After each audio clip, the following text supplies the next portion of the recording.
When Charlie McButton Lost Power by Suzanne Collins and Mike Lester.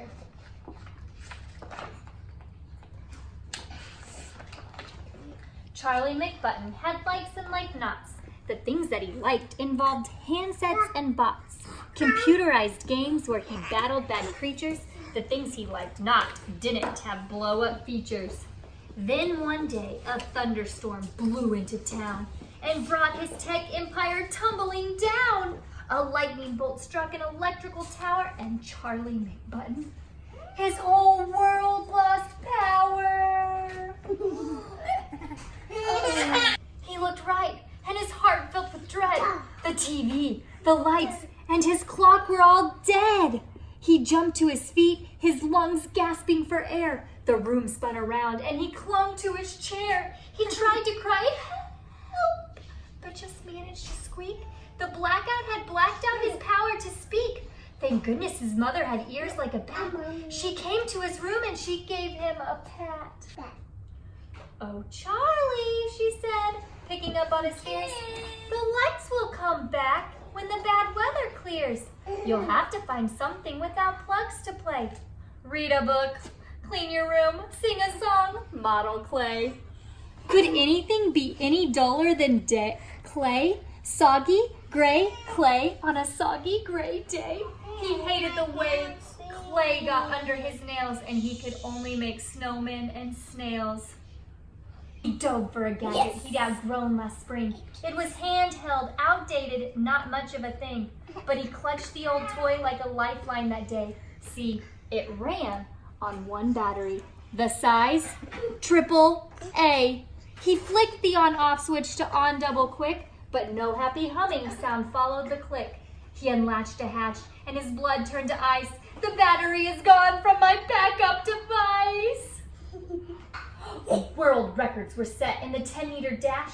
As away down the hallway, he flew like a flash, seeking one battery, just one AAA, that would rescue one boy from a gray day of clay. But just when his search nearly drove him insane, he ran past the bedroom of Isabel Jane. His 3-year-old sister was happily rocking a doll back and forth, and the doll, it was talking. Now, dolls didn't talk on their own as a rule. They needed a power source, some kind of fuel. In less than a second, he made his decision. Call it bad judgment, a real lack of vision. Somehow, his head didn't warn of his folly, and Charlie McButton, he pounced on that dolly.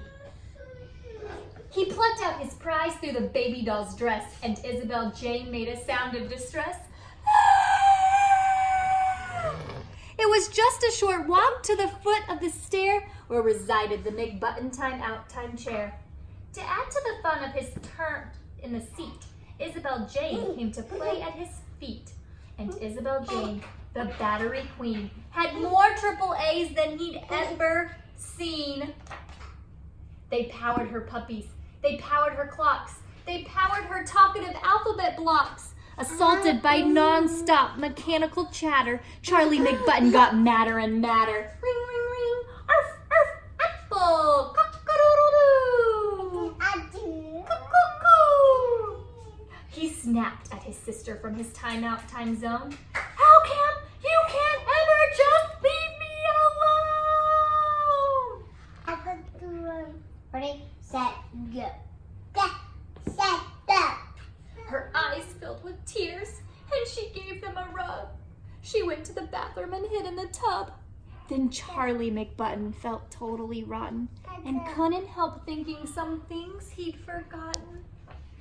Mainly he thought that for sisters that toddle, Isabel Jane was a pretty good model. She clearly adored him. She didn't have fleas, and at dinner, she'd secretly eat up his peas. And sometimes, although he'd most hotly deny it, he liked to just sit there beside her in quiet, wrapped up in a blanket, watching TV, her head on his shoulder, her foot on his knee. He sat and he thought, and he stared at the rain. When his timeout was done, he found Isabel Jane. From the edge of the tub, she gave him a peek. So he said, "Hey, are we playing hide and go seek?" She was happy at once and ran into the hall. as she loved playing hide-and-go-seek most of all. They took turns being it and counting to 10. They hid in the plants and the guinea pig pen. And when he found Isabel Jane in her quilt, they decided a big blanket fort should be built.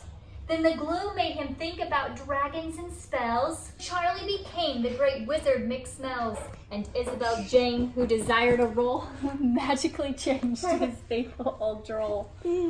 Between tracking down dragons and brewing up lizards and handling the day-to-day business of wizards, like forging his faithful old troll a new sword, Charlie McButton forgot to be bored. At supper, they ate under real candlelight. The daytime had melted right into the night. And after they'd all been asleep for an hour, the world came alive with a big surge of power. Oh, it's finally back, Charlie thought with a grin. Tomorrow I'll wake up and I can plug in. But another thought hit him he couldn't explain. I might also find dragons with Isabel Jane. When Charlie McButton lost power, just like our school lost power a couple of weeks ago. I hope you enjoyed the book.